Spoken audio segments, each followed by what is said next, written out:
नीला झंडा, हाथी निशान और जय भीम जय भारत का नारा जहन में बहुजन समाज पार्टी का ख्याल पैदा करता है। सर्वजन हिताय सर्वजन सुखाय की नीति पर चलने का दावा करने वाली बसपा आज देश की तीसरी सबसे बड़ी राष्ट्रीय पार्टी बन चुकी है।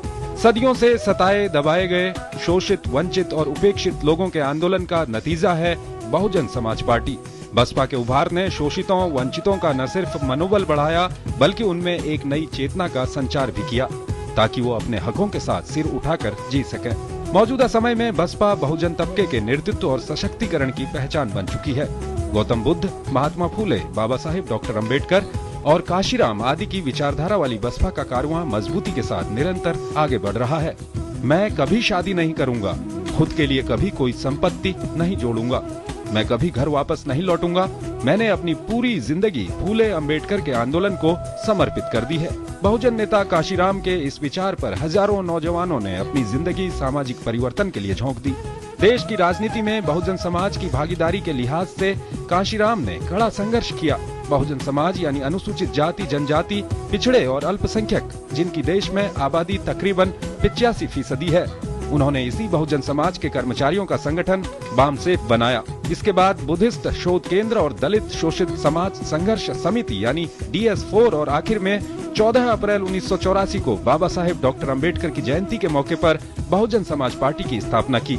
पार्टी के पहले अध्यक्ष वो खुद बने। उनका लक्ष्य करीब 6000 पिछड़ी जातियों को जोड़कर बहुजनों के हाथों में सत्ता की चाबी थमाना था। काशीराम ने फंड जुटाने के लिए लोगों से एक टाइम का खाना मांगा और वोट के साथ नोट मांगना शुरू किया। उनके पास संसाधनों की कमी थी लेकिन हाथों की नहीं।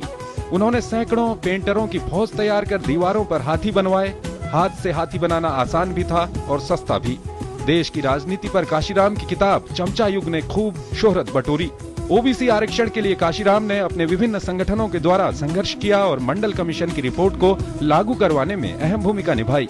बसपा पहली बार 1984 के लोकसभा चुनाव में उतरी, लेकिन 3 सीटों के साथ खाता खुला 1989 के लोकसभा चुनाव में। इसके बाद मानो फिर पार्टी ने कभी पीछे मुड़कर नहीं देखा और 15वीं लोकसभा में ये संख्या बढ़कर जा पहुंची 21 सीट पर।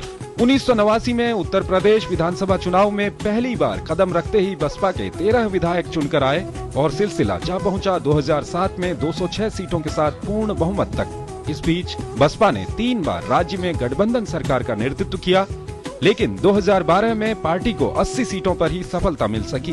बहुजन वर्ग के हाथों में राजनीतिक विरासत सौंपकर 9 अक्टूबर 2006 को काशीराम हमेशा के लिए दुनिया को अलविदा कह गए। इस घटना के बाद साल 2007 में उत्तर प्रदेश की जनता ने बसपा को पूर्ण बहुमत के साथ सरकार बनाने का मौका दिया। बतौर मुख्यमंत्री मायावती ने बहुजन समाज के महापुरुषों को सम्मान देने के लिए उनके नाम पर बहुत से स्मारक, पार्क और विश्वविद्यालय खोले। हालांकि इन कामों से प्रदेश को एक नई पहचान तो मिली, साथ ही बसपा को कड़ी आलोचना का सामना भी करना पड़ा। लेकिन वहीं लोगों ने मायावती के कुशल और प्रभावी प्रशासन की तारीफ भी की। फिलहाल मायावती ही बसपा की राष्ट्रीय अध्यक्ष हैं और पार्टी का मिशन उनको देश का प्रधानमंत्री बनाना है। सत्येंद्र की रिपोर्ट, DD न्यूज।